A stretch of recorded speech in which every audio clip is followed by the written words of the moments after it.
When an academic paper published in the core journal Modern Defense Technology calmly outlined the engineering parameters of a vertical launch system, featuring an outer cylinder diameter nearing 1,200 millimeters, a missile bay depth reaching 8.7 meters, and sufficient capacity for 17.7-ton heavy missiles, a colossal and tangible question was cast upon the sea surface: is this merely routine technological iteration, or is it the final nail in the coffin for the long-rumored 20,000-ton strategic behemoth that could upend the balance of power across the oceans? These specifications function like a depth charge because they completely break from our familiar upgrade framework, reflecting on the development path of the Chinese Navy's VLS systems, from the somewhat rudimentary circular dedicated system on the Type 052C to the increasingly mature medium and large-sized universal hot-cold co-shelter systems on the Type 054A and Type 052D. Each step forward is clearly visible, particularly on the current Type 055 destroyer.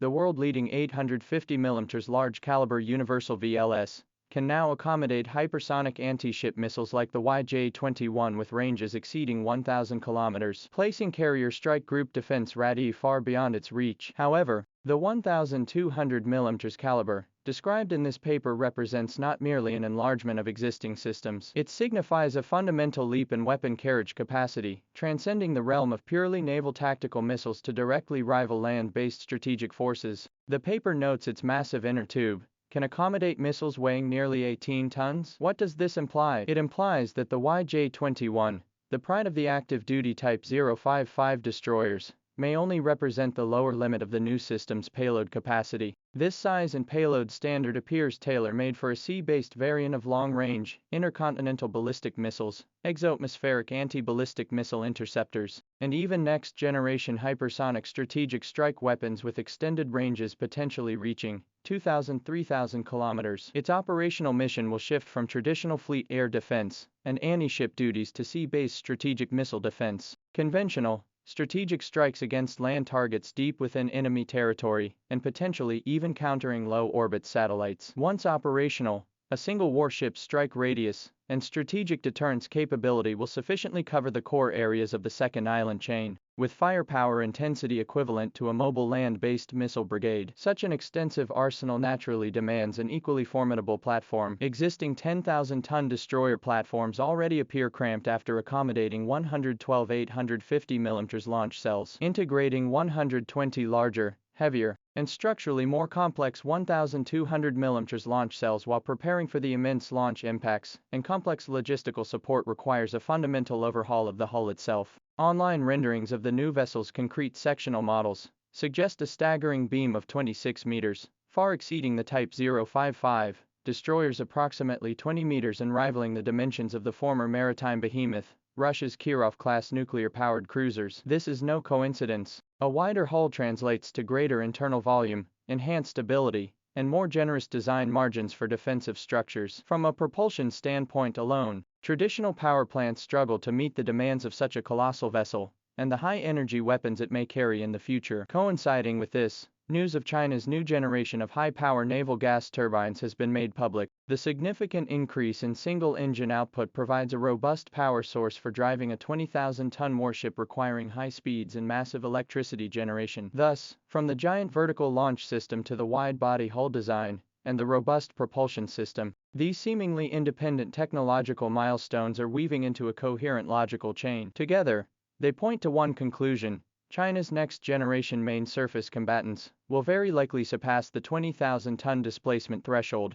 entering the realm of super-sized warships. When we shift our focus from individual vessels to the grand blueprint for the entire Navy's development, the emergence of these super-sized warships becomes not only logical but an inevitable strategic choice. Over the past 2 decades, particularly in the last 10 years, the Chinese Navy has modernized its main combat fleet at a pace and quality described by observers as churning them out like dumplings. A striking illustration of this is the explosive growth in the number of vertical launch systems. According to multiple sources, by 2025, the total number of VLS cells on China's main destroyers and frigates had surpassed the 5,000 mark, reaching approximately 70% of the U.S. Navy's total of around 8,000 during the same period. More significantly, this trend is undergoing a historic reversal. The U.S. Navy's total VLS capacity is steadily declining due to the accelerated decommissioning of its Cold War-era Ticonderoga-class cruisers. In September 2025 alone, 2 Ticonderoga-class cruisers were decommissioned simultaneously, reducing their active fleet size to fewer than China's Type 055 destroyers for the first time. Their replacements, the Arleigh Burke II destroyers, not only face slow construction but also carry fewer missiles with their 96 cell systems, leaving the U.S. Navy grappling with a gap in surface ship firepower density. In contrast, China continues to steadily deliver advanced warships, like the Type 055 and Type 052D destroyers. As one side declines and the other advances, the gap in both quantity and quality of core firepower projection platforms between the two navies is rapidly narrowing. Therefore, developing a 20,000-ton warship equipped with an ultra-large caliber vertical launch system is not merely a pursuit of the world's largest vessel for vanity. It represents a critical step in the Chinese Navy's systematic upgrade and asymmetric leap forward after accumulating sufficient strength. This marks a significant shift in the Chinese Navy's development philosophy, moving away from prioritizing the quantity of aircraft carriers and destroyers, frigates toward pursuing extreme firepower and strategic capabilities within a single platform. This potential future behemoth will transcend the role of a mere escort for aircraft carriers. It could serve as the core command vessel for distant sea task forces, leveraging its vast space to host more powerful command and control systems. It could function as an arsenal ship, projecting strategic-level firepower with unprecedented density and potency to impose overwhelming deterrence on high-value enemy targets. Moreover, it could operate as a mobile sea-based missile defense outpost, significantly advancing the nation's strategic defense frontiers. This represents a quintessential asymmetric development strategy, using a single platform with generational superiority in critical capabilities to reshape battlefield dynamics and neutralize adversaries' numerical advantages in conventional platforms. Historically, every major rewrite of naval warfare rules has coincided with the emergence of revolutionary main battle equipment, from sailing battleships to dreadnoughts, from aircraft carriers to ballistic missile submarines. The pattern holds true. Today, as cold statistics in academic papers, cross-reference with blurred outlines in satellite imagery, and breakthroughs in propulsion systems fuel imagination, the contours of a new era ocean-dominating weapon are faintly emerging. It may be named a cruiser, or perhaps retain the designation of destroyer, but such labels matter little. What truly matters is that within its 1,200 mm vertical launch tubes, the flames poised to erupt may well ignite the next era of maritime supremacy. This is no longer a question of whether it will come, but an anticipation of how it will arrive. When this maritime fortress, embodying the pinnacle of technological prowess, finally cuts through the waves, it will sail not only toward the deep blue, but toward a nation's new frontier in its dream of becoming a maritime power.